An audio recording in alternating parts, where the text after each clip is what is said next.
Takže vítejte v dnešním pořadu, jak zabít psa. Dnešní šéfkuchař Honza Proněch. Čau, ale už si tady. Podívej se. Máme tady skvělé maso z vlčáka. Tohle je zrovna čas stehna. Akorát si dávejte pozor, nesmíte od toho psa pouštět ven. On pak běhá a jak běhá, tak to maso se napíná. Jo. A je tuhý. Musí být zavřený furt na řetězu doma, před voldou. A to maso je pak taky krásně měkký, jo. A takže dneska děláte vlčí guláš. Dneska dělám vlčácký guláš, se tomu říká. Vlčácký guláš. A takže tady máte Vomáčku přidáme, jo. Vomáčku, Trošku cukru, jo. cukru, A jen trošku cukru. trošku. A co je tohle? To vypadá jak Roberty. To je Robertek můj starý, kterého jsem si vypůjčil. Počkej, tak musíte to vypnout, tady to na baterky. Kterého jsem si půjčil, protože nemáme mrkev. Takže ho takhle nakrájíme, jo, krásně. Stará nepozná, že je kratší, ona má malou kůži. Jo, takhle. Já ji neprcám totiž. Takže nemá velkou kůži. A takže děláme vlčí guláš. Vlčí guláš. Co na to všechno potřebujeme? Potřebujeme na to vlčáka hlavně, ale můžeme použít i jezevčíka. A co tohle to? Co to je? To je krysa. To je klisa. Nevšímejte si, a můžeme použít teda i jezevčíka, jo, ale taky nesmí běhat vůbec. Musí být uvázaný u boudy.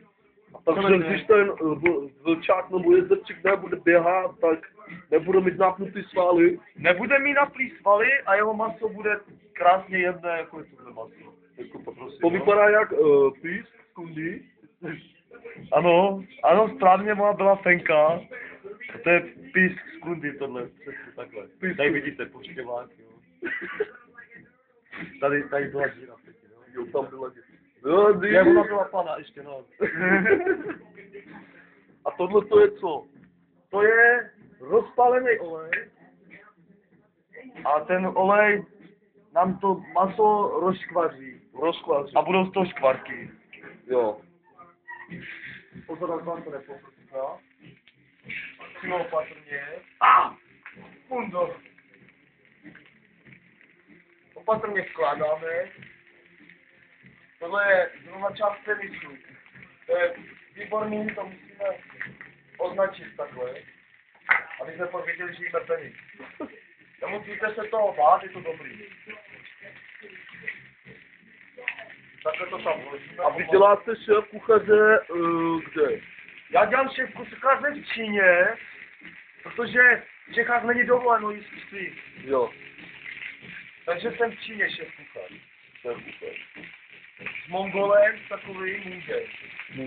To jsem se dozvěděl, že Mung dělá výborný psi maso na rožní. Dělá výborný psi maso na rožní, ano. Au, kuno. Kundy taky tam dáváte, jo? Jo, taky. Je to nebezpečná práce. Je to nebezpečná práce. Kuchař je hned po vojákovi. Po vojákovi. A takže ten, kdo dělá toho vojáka se psama, tak ten žere psy. Jo, všichni to žerou. To jenom v Číně je to dovolený, ale všude žerou psy. To tady říká, že ne, ale jí. Kolikrát v restauraci dostanete psa, nevíte to. Jo? Do kolikrát. Já to poznám. Takže pro dnešní kuchařskou práci se psama na viděnou zítra. Na skle. Na skle.